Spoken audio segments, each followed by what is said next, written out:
Berdiri sejak tahun 1973 sebagai bagian dari Sungai Budi Group yang telah menjadi pionir pertanian Indonesia sejak 1947, PT TBLA berkomitmen mengoptimalkan potensi agrikultur Indonesia untuk pembangunan nasional.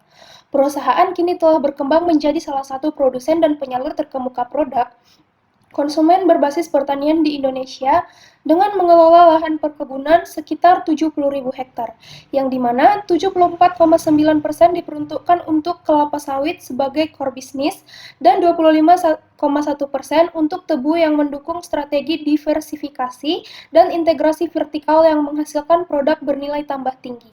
PT TBLA beroperasi dalam 3 segmen bisnis utama. Yang pertama, perkebunan dan pengolahan kelapa sawit sebesar 65%, yang memproduksi CPO, minyak goreng, PKO, stearin, dan oleh kimia. Yang kedua, industri gula dan pemanis sebesar 25%, yang menghasilkan gula pasir, gula rafinasi, dan produk turunan tebu. Yang ketiga, produk konsumen dan oleokimia sebesar 10%, yang meliputi sabun cuci, margarin, gliserin, dan biodiesel.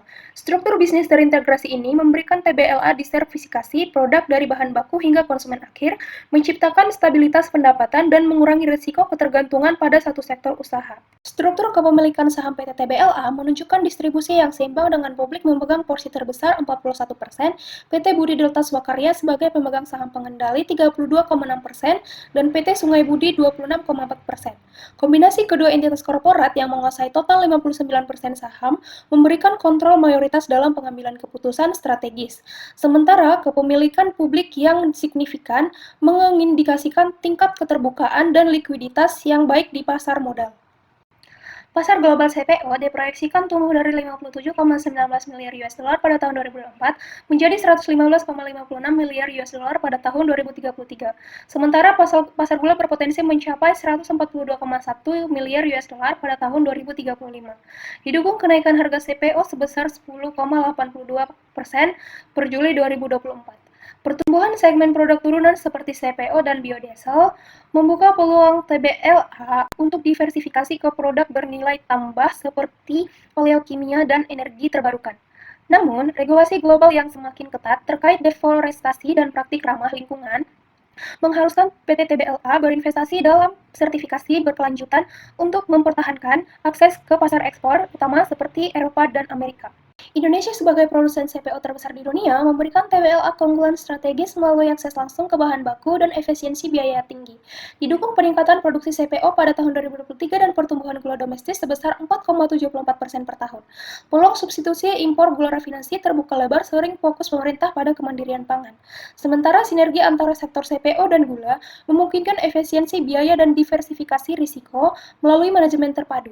Namun, TBLA menghadapi persaingan ketat dengan pemain besar seperti AALI dan Sinar Mas Group yang menuntut inovasi berkelanjutan dan peningkatan efisiensi untuk mempertahankan daya saing di pasar domestik dan ekspor.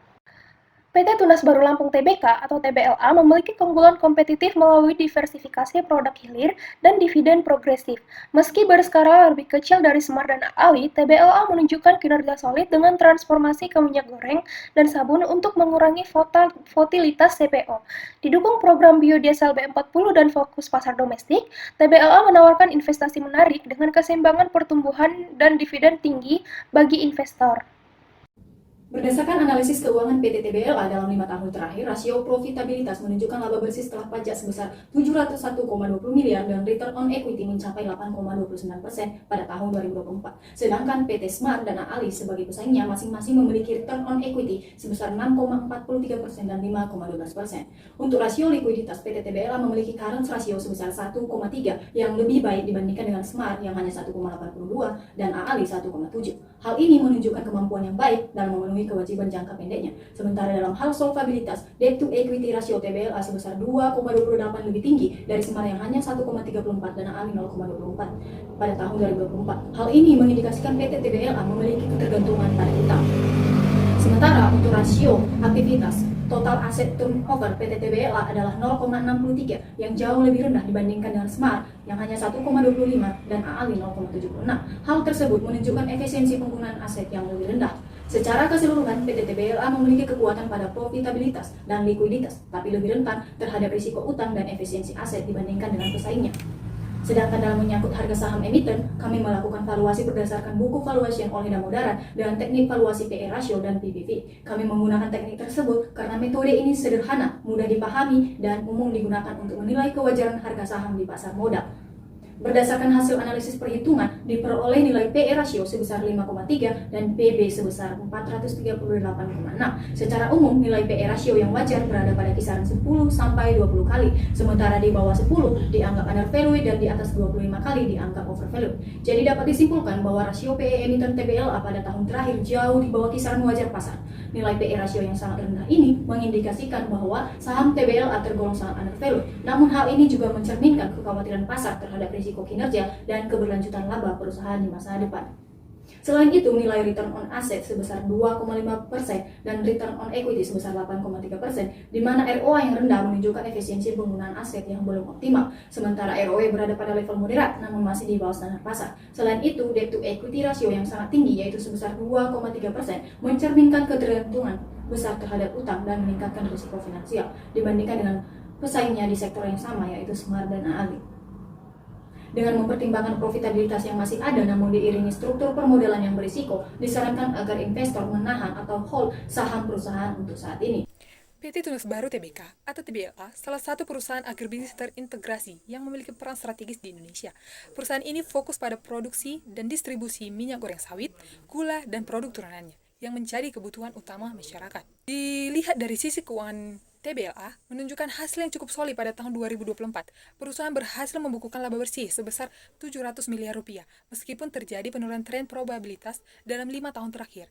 Struktur keuangan perusahaan masih sehat, ditandai dengan likuiditas yang terjaga dan rasio keuangan yang stabil, walaupun tingkat utang yang cukup tinggi. Menanggapi dinamika industri yang fluktuatif, TBLA menjalankan strategi hilirisasi untuk meningkatkan nilai tambah produk.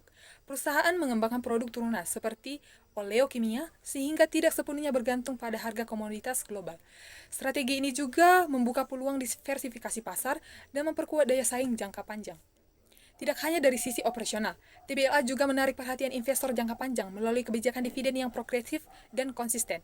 Hal ini menjadi nilai tambah tersendiri bagi investor yang mencari pendapatan pasif yang stabil dan berkelanjutan. Lebih lanjut, peluang pertumbuhan TBLA juga terbuka luas, didukung oleh program biodiesel B40, pertumbuhan konsumen dalam negeri, serta potensi ekspansi produk hilir bernilai tinggi. Saham TBLA dinilai masih berada pada kondisi undervalue, dengan estimasi potensi kenaikan harga hingga Rp850 per saham dalam jangka menengah hingga panjang. Namun tentu saja, di balik potensi tersebut, investor tetap harus mewaspadai berbagai risiko. Pertama, fluktuasi harga CPO dan gula sangat memengaruhi margin keuntungan, di mana pada tahun 2024 tercatat kenaikan harga CPO sebesar 17% dan harga gula sebesar 19%. Yang kedua, risiko iklim seperti El Nino dan kebakaran hutan berpotensi mengganggu produksi. Yang ketiga, ketergantungan pada pasar ekspor, terutama ke negeri Cina, bisa berdampak pada pendapatan saat permintaan menurun atau stok global meningkat. Yang keempat, perubahan regulasi pemerintah seperti pajak ekspor dan kebijakan biodiesel bisa mengganggu strategi bisnis. Dan yang terakhir, fluktuasi nilai tukar rupiah terhadap dolar US juga menjadi perhatian, mengingat sebagian utang TBLA berbentuk mata uang asing. Menghadapi tantangan tersebut, TBLA membangun fondasi tata kelola perusahaan yang baik. Struktur pengawasan perusahaan terdiri dari Dewan Komisaris sebanyak 3 orang, termasuk 1 komisaris independen yang sudah sesuai ketentuan, minimal 30%. Manajemen operasional dipimpin oleh Presiden Direksi dan Wakil Presiden Direksi, didukung oleh tim direksi dan komite pendukung. Perusahaan juga menjalankan audit eksternal secara berkala melalui KAP Mirawati Sensi Idris. Selain itu, prinsip akuntabilitas, transparansi, independensi, dan keadilan diterapkan secara menyeluruh dalam operasional perusahaan.